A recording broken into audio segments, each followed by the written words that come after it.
Commercial real estate today, topic I very much enjoy. We will talk school starting back up again for many across Central Virginia. I know many families, moms and dads, are so excited that school is starting. I never really realized the school starting phenomenon until we had a 5-year-old going into kindergarten, and my wife and I are so very excited for school to start. Oh, my goodness gracious. Judah Wickower is in the saddle. Judah Wickower is A+ People. He's the director of this fine and fair talk show. J-Dubs, how you feeling over there? All right, we'll have a 2-shot ready to go for you to be on screen, and then we can rock and roll here when you're ready, sir.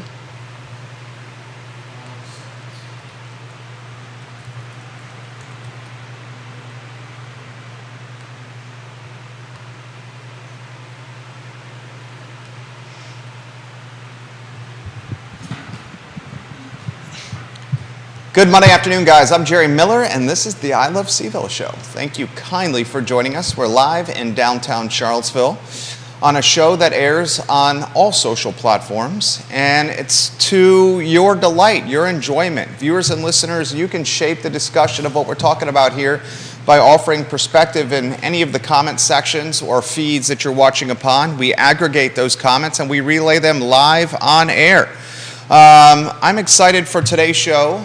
We're going to highlight some commercial real estate that is on the market. Frankly speaking, still on the market, has not moved. We'll highlight Fitzgerald Tire in Belmont, the Crossroads Shops in North Garden, and we will highlight the former Music Resource Center, the church, right here in downtown Charlottesville next to the Greyhound station, the bus station.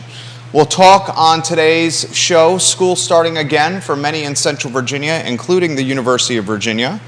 We'll talk on this show what to expect for a future interview, including a big one that is on the horizon for Tuesday, August 22nd. CEO Natalie Massery of the Chamber of Commerce is going to join us. Also on the show is retired Colonel Letty Behan on the program. Behan, thank you for a viewer and listener for helping me pronounce her last name. We'll talk about the impact of the defense sector with the CEO of the Chamber of Commerce, Natalie Massery. I'm very excited for you to meet her. And with retired Colonel Letty Behan, who presented the white paper, the $1.2 billion economic impact analysis of the defense sector to elected officials here. I want to break that down. So that's going to be August 22nd. First, I want to highlight something that Judah and I are very excited about. I don't want to speak for you, Judah, so I want to weave you in after I offer some perspective here. We have today officially launched a partnership with the Charlottesville Police Department. For those that watch the program know that I back the blue.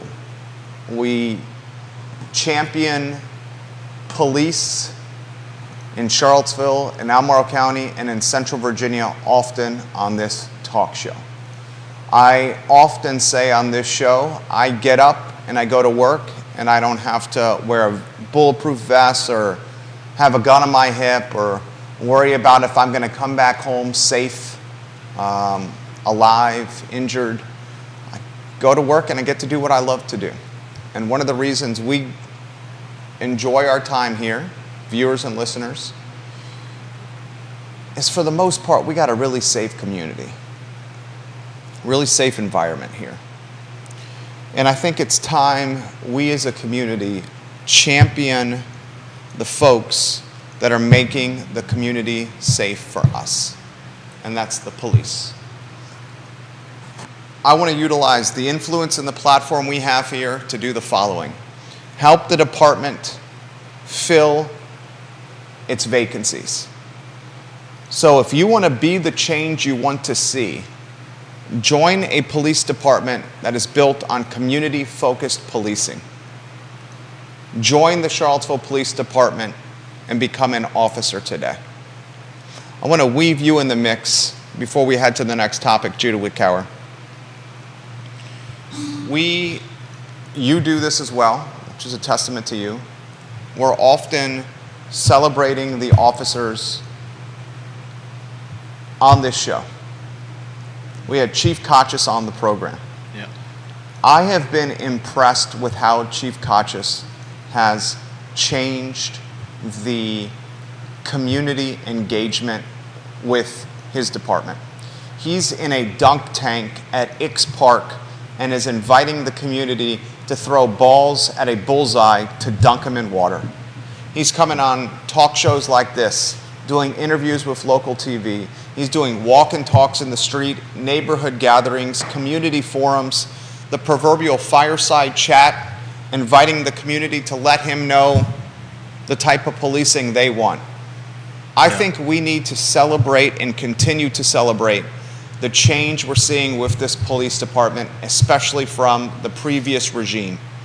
The previous regime was not as community focused, not as interested in these walk and talks or these fireside chats or these forums that Kotchis has led.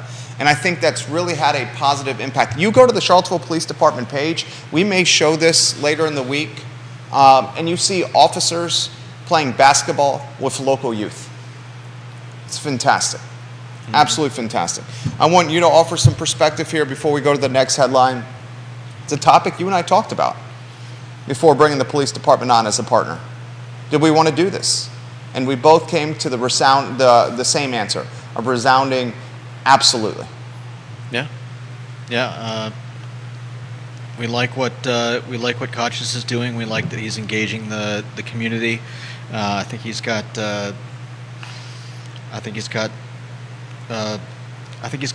good start and a good direction for where he's taking the police, and I think he understands the challenges that he's up against, and that he's willing to do what needs to be done to fix the problems that he came into the job with the purpose of fixing. Back to blue, guys. Consider joining the force. Fill these vacancies. And let's get the department up to maximum occupancy and get these empty spots filled. All right. I want to go to the first headline. How many moms and dads watching this program are so excited for their kids to start school? Our little guy starts school next week. He's a kindergartner. He's going to go from pre-K4 to kindergarten, which is essentially 2xing how much time he's spending in school. I know some counties in Central Virginia have already started. University of Virginia, you're seeing the students coming back to grounds, undergrads and graduate students. First, we'll talk our household. We have a 5-year-old who wakes up at 6 in the morning and goes to bed at 9 or 9:30 at night. We put him in the bed at 7 or 7:30, and for 90 minutes after he goes to bed at 7 or 7:30, we can literally hear our 5-year-old just doing somersaults off the bed on the floor, doing jumping jacks, doing cartwheels, jumping on the bed, playing with his toys. He invented a game where he's got a bunch of Beanie Babies, and he takes his Beanie Babies and he basically plays basketball with them, throwing them into a basket in his room. And I literally hear him doing this. My wife literally hears him doing this for 90 minutes. He, in a lot of ways, sleeps less than my wife, and he's 5. So for a 1,000-mile-an-hour kid that we love absolutely dearly, starting school next week, we're so grateful, so relieved. My wife in particular, who's a stay-at-home mom. I am excited for this school year for a number of reasons, and I'm going to look at this from a positivity glimpse. I understand the bus driver shortage is causing folks a lot of angst right now. But for the most part, the school systems we have here in Central Virginia are running fairly efficiently. The private schools that we have here in Central Virginia are running efficiently as well. And I have been impressed, especially as we continue to rebound from COVID and this pandemic, online learning. I've been impressed how our youth are rebounding and adapting. I've been impressed with teachers and the effort they put into. I mean, you talk about two groups that we need to champion and celebrate anymore. Not only the Charlottesville Police Department, how about teachers? I mean, that's another demographic, another set of professionals that need to get more accolades and attention and love from this talk show. I mean, we need to do, granted they're in school, but we need to have like a teacher appreciation month on the show, where each day we could celebrate a new teacher. That's actually a hell of an idea. Why don't we go on a two-shot here, Jude? We could have folks nominate or volunteer or suggest a teacher that should be getting some props. Yeah. We then highlight what that teacher has done on the show, give them some attention, well-deserved attention, and turn this into a regular feature on the program. So if you want to celebrate a local teacher or educator, send them our way. DM Judah, DM me, and we'll champion them on the screen. I can't emphasize this enough to you. The folks that are molding and teaching our kids, they're molding the next generation of professionals that are going to serve Charlottesville and Central Virginia. Let's give the teachers the support they need this school year. And as we give them the support they need, our kids will benefit from it. Now, I've gotten a lot of requests from viewers and listeners to continue the commercial and residential real estate chatter on the show. So I want to do that. I also, before I want to do that, I want to highlight that you're starting to see some retail vacancies pop up. On the downtown mall right now, there are 11 storefronts in downtown Charlottesville that are empty. Downtown Charlottesville has the most stores in the city of Charlottesville, with 190 in totality. 11 are vacant. That's a vacancy rate of, what was that, 8%? Quick math. 7%? Just under 7%. That is one of the highest vacancy levels I've seen in my 23 years in this community. 11 of 190 are vacant, Judah. Seminole Square has got 7 vacant right now. The Corner has 2 vacancies right now. Barracks Road Shopping Center has 6 vacancies right now. So you're looking at the 3 most popular shopping and dining districts in the city. Downtown, 190 storefronts, 11 vacancies.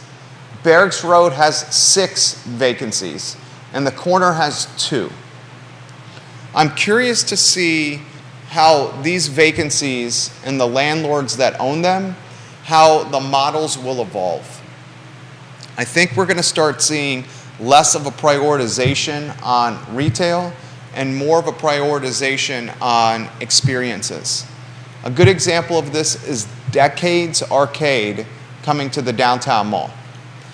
Decades Arcade is an experience business. You go into the storefront downtown Charlottesville and you experience playing video games.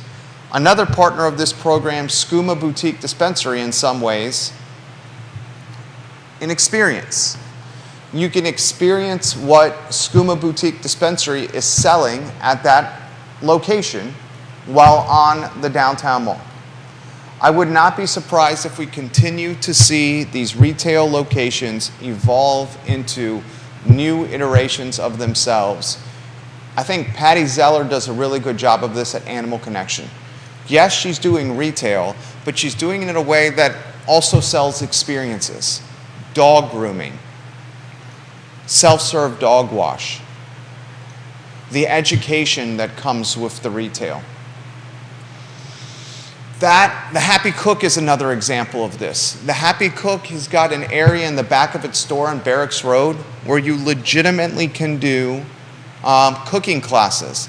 And those cooking classes are then archived online on a site and platform that's tied to the Happy Cook.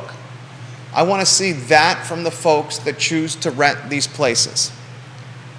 11 vacancies on the downtown mall. If you're choosing to potentially rent one of these empty storefronts, do it in a way where you're just not selling widgets on a shelf.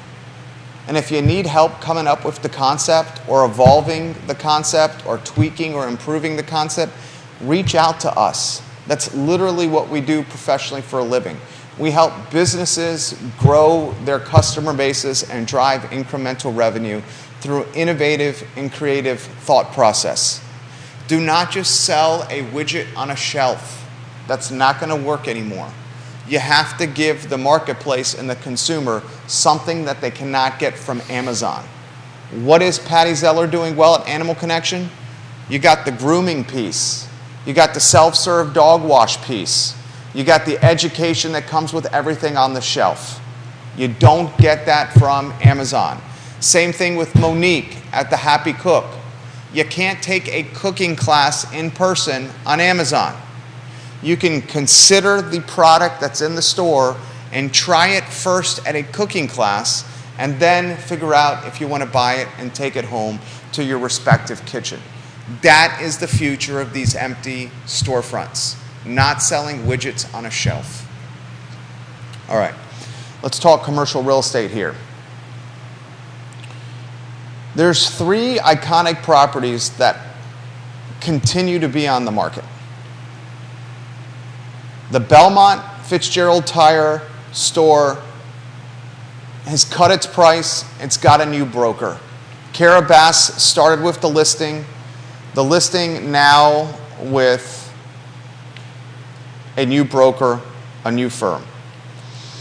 This is an iconic property, but clearly Darian Cochran and Caitlin Lennon of Avenue now have this listing. The price point, I think, is your issue here. It's been cut, the price. It didn't start with $1 million. This is the I Love Charlottesville a lot business where the signage is on the side. $928 price per square foot. 1,078 square feet, $1 million. Do I think this is going to trade at $1 million? No, I do not. Can the owners just keep the property on the market? It seems to be, because it's been on the market for an extended period of time, most of this year. Another iconic piece of property on the market right now, and that's the Plank Road, Crossroad Corner Shops. This one's got a cap rate of 7.86%. It's got an asking price of $6,200,000. This is where Dr. Hose is located. $6,200,000 asking price.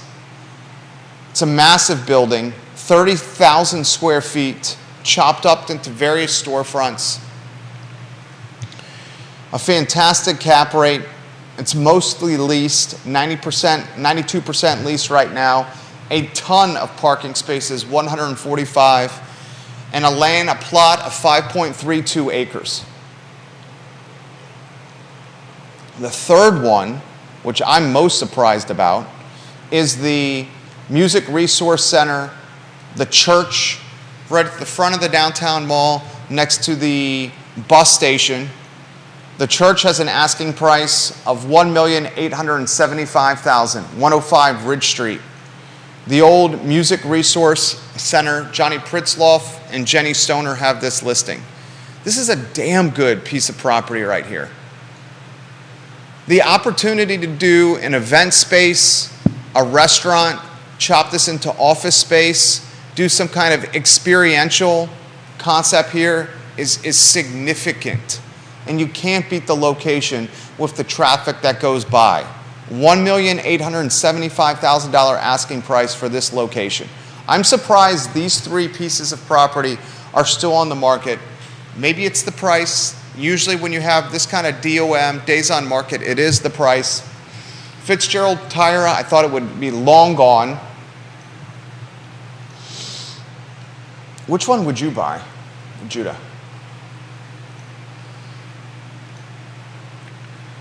I mean, the Fitzgerald Tire is pretty iconic, and that's a great neighborhood. I think I'd want to go in there.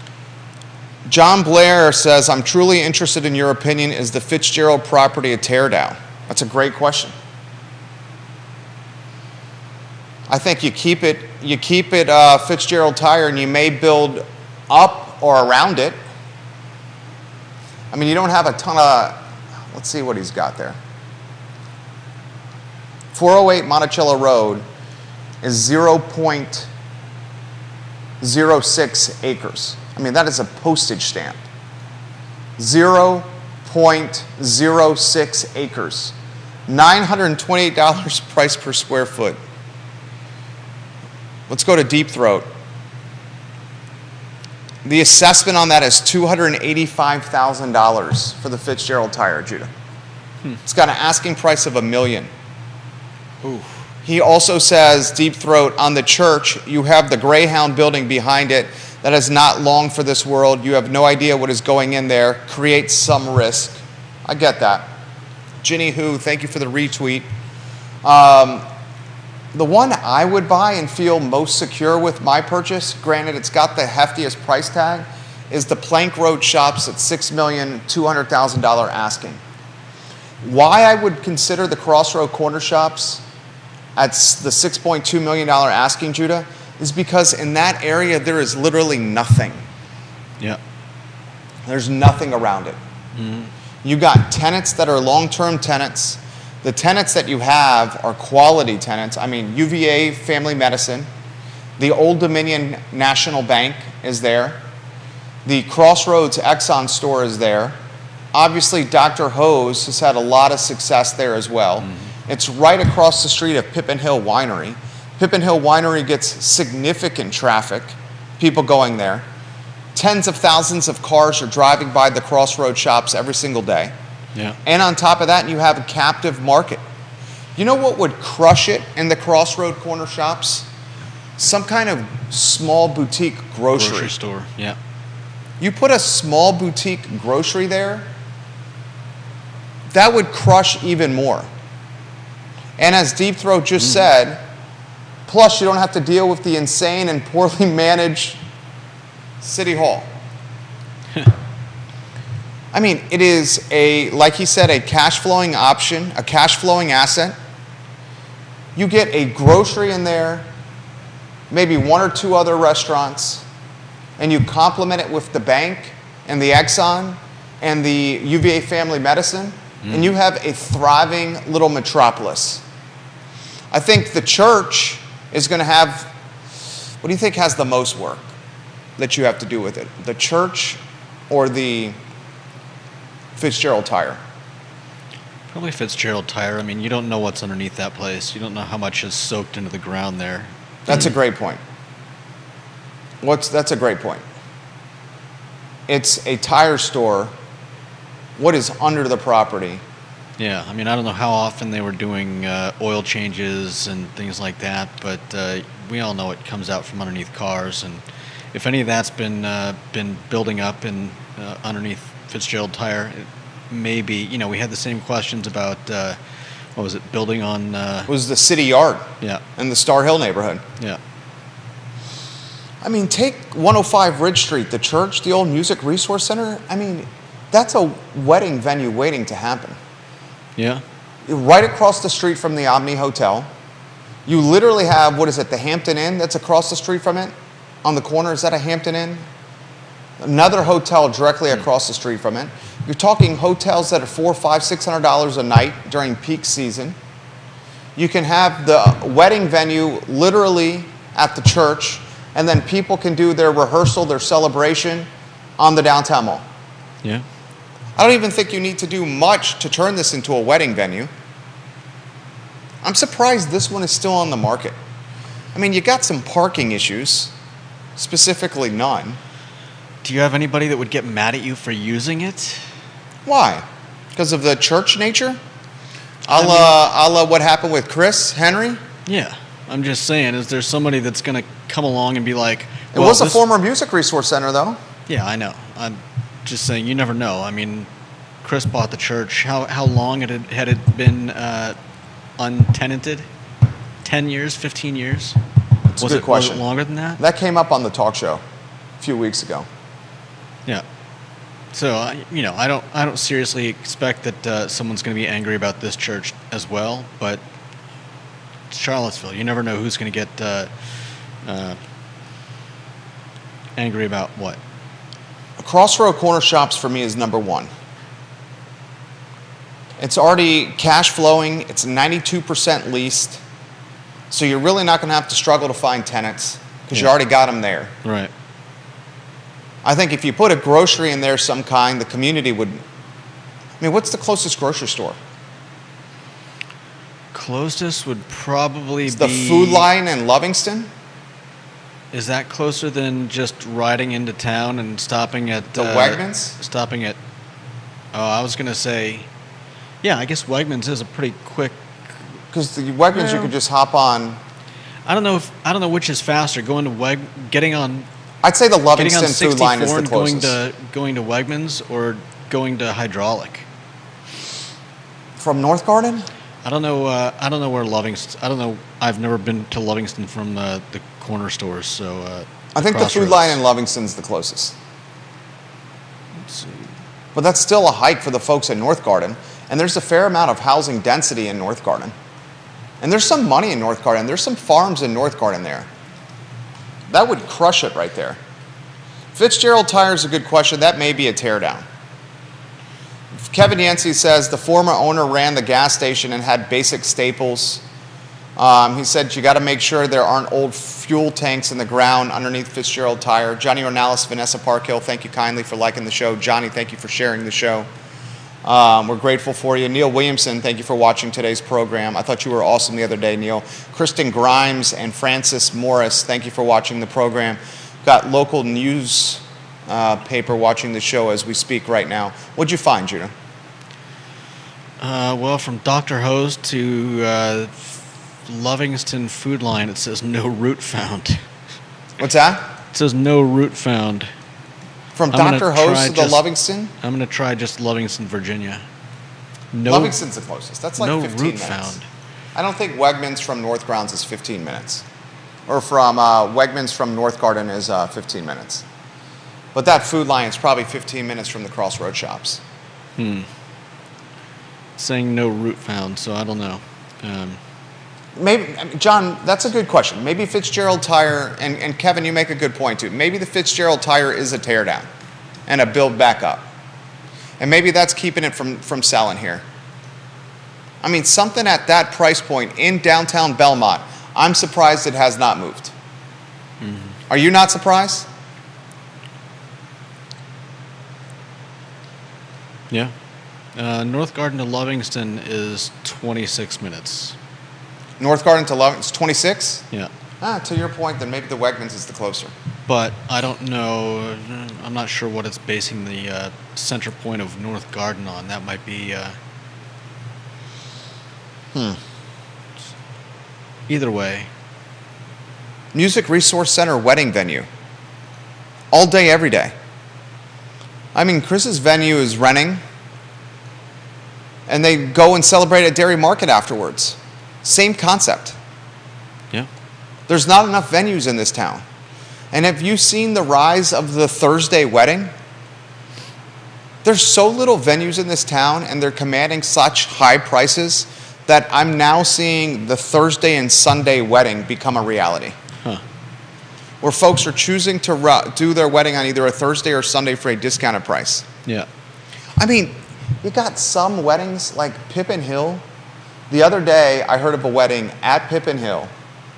The all-in spend was $350,000. What? Yeah. Out-of-towner, $350K, soup to nuts. Somebody's got money to burn. Why, you're saying use that somewhere else? Yeah. I mean, that's a new house. That is a house. You could buy a $350,000 house. That's a starter home for a new husband and wife. I mean, but if you're spending, if someone in their family, because I doubt it's them, is spending $350,000 on their wedding. I'm guessing they're not worried about. You know who the wedding and events manager is there, right?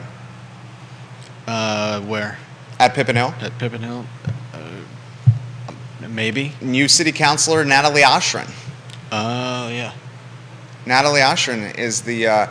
I'm very curious to watch how Miss Oshrin, City Councilor Oshrin, is going to manage her time when she's on council. Wedding and event manager at Pippin Hill, I would not be surprised if she's grinding 12 hours on Friday, Saturday, and Sunday. 12 hours a day. Yeah. Maybe it's Thursday, Friday, Saturday, and off on Sunday. But if we're seeing Thursday and Sunday weddings now become a reality, Pippin's probably one of the most popular spots to get married in Central Virginia. I mean, it's absolutely gorgeous. Everything is done to the nines. I'm very curious to see how she manages her time on council with this job that she's clocking 60, 70 hours a week during wedding season. Neil Williamson loved your comment. He says, it's Charlottesville. You never know who is going to get upset about what. Judah Wickower, August 14th, 2023. And he dated it. There we go. Written in the books now. In Charlottesville, you get folks who champion housing and then throw shade on housing once the housing is built. Yeah. In Charlottesville, you get people hating on the purchase of a church and converting it into a wedding venue when the church openly asked someone to buy their church from them so they could go expand to another one. Yeah. In Charlottesville, you make comments like, we need to manage the panhandling and homeless population a little bit better so we can improve quality of life on the downtown mall. And people rip you for using the phrase, managing people. Charlottesville, Virginia. Yeah. One thing we can say, though, is school is starting, and it's starting this week. And that has every mom and dad listening to this program breathing a bit easier. The dog days of August are real for parents. I don't know that all of them are breathing easier. Why do you say that? Because some of them are scrambling to figure out how they're getting their kids to and from school. That's fair. They had, 2 weeks to figure it out? Yeah, they didn't give them enough time. That's fair. I mean, but what do you, I've been thinking about the bus situation with ACPS. I'll give you this. There's no doubt they knew about this problem at the beginning of the summer. And they should have given parents a heads up. What they should have done is assign someone the task of taking this on. It didn't have to be finding enough bus drivers. It could have just been organizing with all of the parents. It could have been sending out emails all summer long saying, look, we are going to have a bus shortage again. We need to band together. We need families in neighborhoods who can drive kids to school to connect with other families that don't have that luxury. And this could have been organized so that at the beginning of the school year, there may have been one or two people who still needed to figure things out. But for the most part, I think they would have had this worked. And even if not everybody was happy about it, at least they would have, a solution to the problem for the time being. Instead of just, hey, it's almost time for school to start. We don't have enough buses. Good luck. I'll play devil's advocate with you. And that was a great take by you. Great take. I concur. For the sake of a talk show, I'll play devil's advocate. Couldn't get the kids to school on time and home on time last year. Couldn't get the kids to school on time or home on time the year before that. 2 years of evidence, of data, that this was going to be a problem. Did the parents just think this year things would be different? That's fair. You're seeing they should have known. Did anyone think that the school bus driver shortage in Charlottesville and Albemarle County was not going to be present this year? I certainly did. I doubt that anybody thought that everything was going to be worked out perfectly, but at the same time... Why are they surprised? Why are they surprised? Because if you're just finding out that your neighborhood is the one that's not going to get bus service... But they've had 2 years of this. But was it the same neighborhoods? It was a shortage. Well, I know it was a shortage. I know that they've had issues, but did the school just come along 2 weeks ago and explain that that some places that thought they were going to get buses aren't? I'll give you. I don't know the full details. But I'll give you the timing. The timing piece was the main. It was a PR. It's a PR and optics problem. Public relations. Communication problem. Yeah, PR. Good public relations would suggest you give as much runway or heads up as possible to the folks that are going to be negatively impacted by something. If you're going to if you're running a small business and you're going to raise your rates to keep up with inflation, salary increases for team members, etc., you let your clients know months in advance by sending them a memo, we're going to bump our rates 5%. Yeah. And that's called good PR, good communication. The thing ACPS did poorly was waiting until the bottom of the ninth inning to notify the parents that their kids were not going to have buses to get to and from school. But the parents that are impacted by this, come on. And I'm empathetic. But again, you had to see this coming. Was it the same? Are they just continuing on with the same setup they had at the end of last year? They've actually improved. They've actually are busing more kids to school this year compared to last year. Okay. They've improved the model where more kids actually are having bus transportation than they did last year. Well, that's something at least. That's something, right? Deep Throat, I'm looking forward to seeing you tonight at 5 o'clock. He's got some comments that have come in. He said on Fitzgerald Tire, the new zoning is CX3, which is 44 feet in height, three stories, 80% coverage on 4,100 square feet, maybe 12,000 square feet total for the entire building. He says the price is too high. $1 million for 12,000 square feet equals $83 a foot for land. Basically saying it's a teardown. I mean, that's the play I would see for Fitzgerald Tire. Knock it down and build apartments there. Would you leave the mural up? I'd figure out a way to leave the mural up. The mural is iconic. Yeah. Right? I think my friend would like that. What's that? I think my friend would like that. Yeah. Kevin Higgins says, I watched the ACPS meeting. Speakers were time clocked and mics were turned off, even as drivers were speaking. Parents spoke. It will cost some families $300 plus on gas per month. That's make or break. Agree on seeing it coming, but it's safe to think it's a go until you hear it's not 2 weeks out. That's fair. Yeah. And Kevin is it Greenwood he lives in? Kevin, is it Greenwood? The thriving suburb of Crozet? That's a fair point. Maybe many of the parents assumed that they had the transportation because they were not notified that they did not have the transportation. Yeah. But I don't know. My wife and I were talking about that, and we're like, we all saw this coming, right? It's one thing to see something coming, it's another to actually get the details of it. Fair. Fair. Fair. All right. I let you know about the interview with Natalie Massery and retired Colonel Letty Behan. That's coming up a week from tomorrow. I am also working on interviews with a couple city councilors now and 2 board of supervisors for the show.